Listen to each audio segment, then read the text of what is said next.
तो स्वागत करती हूँ आपको अपने चैनल अन्नू यादव में। आज के हमारे इस वीडियो में हम आपके लिए एक छोटी सी कहानी लेकर आई हूँ। चंदनपुर राज्य में दीनानाथ नाम के एक बहुत गरीब सेठ था, जो कि किसी ज़माने में बहुत बड़ा धन्यवान था। जब सेठ धनी था तो उस समय सेठ ने बहुत ही पुण्य किया, गौशाला बनवाया, गरीबों को खाना खिलवाया, अनाथ आश्रम बनवाया और भी बहुत ही पुण्य किया था। लेकिन जैसे जैसे समय गुजरा सेठ निर्धन हो गया। एक बार सेठानी जब बाजार से कुछ सामान ला रही थी तो उसने सुना राजा के सैनिक कुछ ऐलान कर रहे हैं।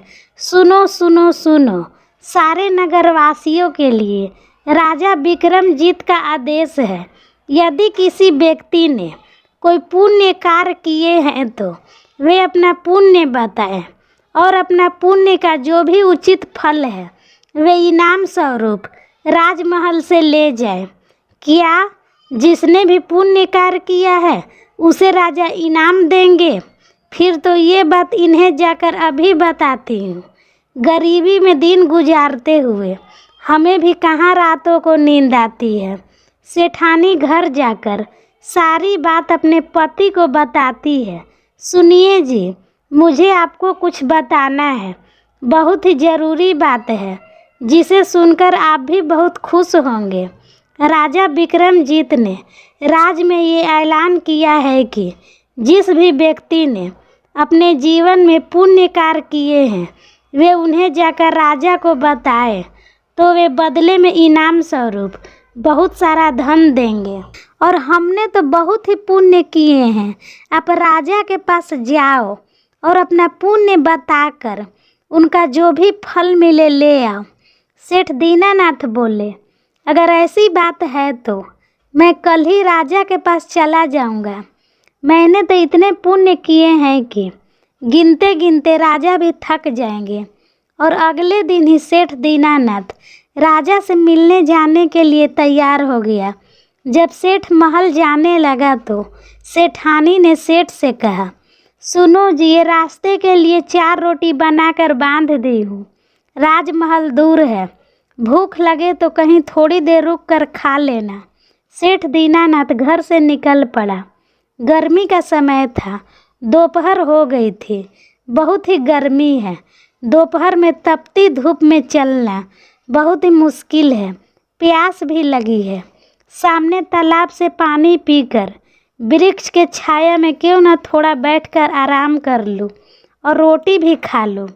सेठ दीनानाथ वृक्ष के नीचे रोटी रखकर पानी से हाथ धोने लगा।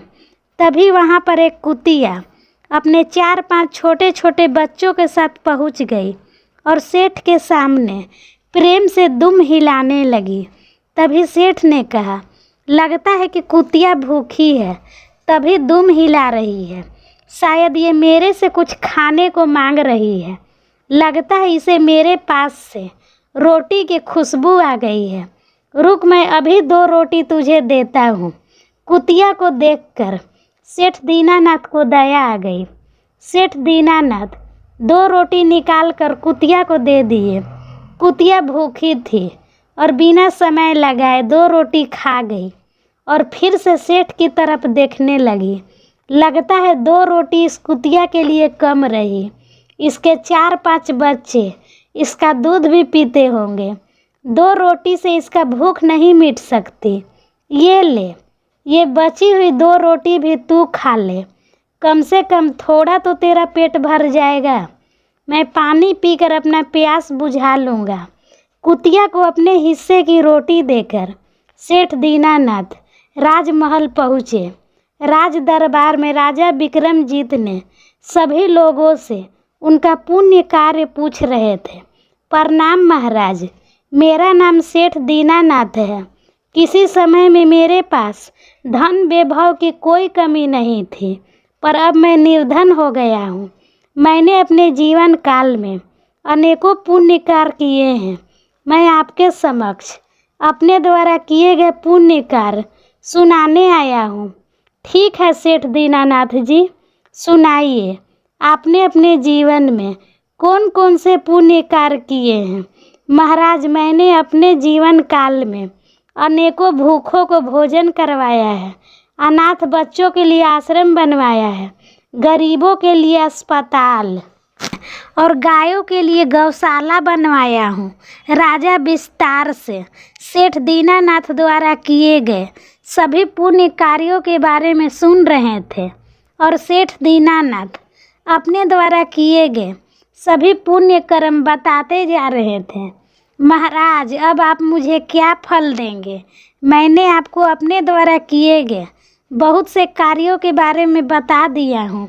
सेठ दीनानाथ, मैंने आपके किए पुण्यों को ध्यान से सुना, पर आपका इन पुण्यों कार्यों का मेरे पास कोई फल नहीं है। यदि आपने कोई और पुण्य कार्य किए हैं तो वे भी बताएं, शायद उसका फल मैं आपको दे पाऊँ। महाराज, जब आप मेरे द्वारा किए गए इतने सारे पुण्य कार्यों के बदले भी मुझे कोई फल नहीं दे रहे हैं, तो आगे का और कार्य बताकर भला मुझे क्या फ़ायदा होगा?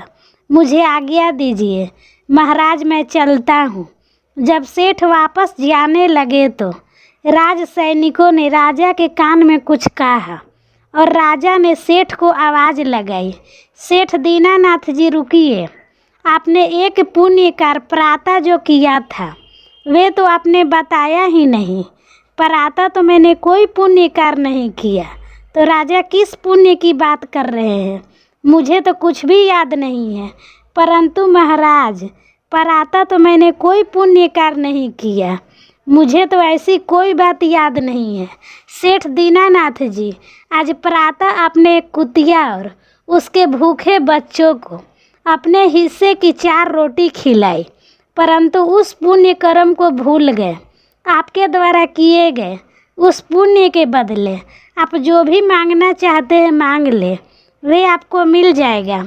महाराज, मेरे मन में एक प्रश्न है जो मैं जानना चाहता हूँ।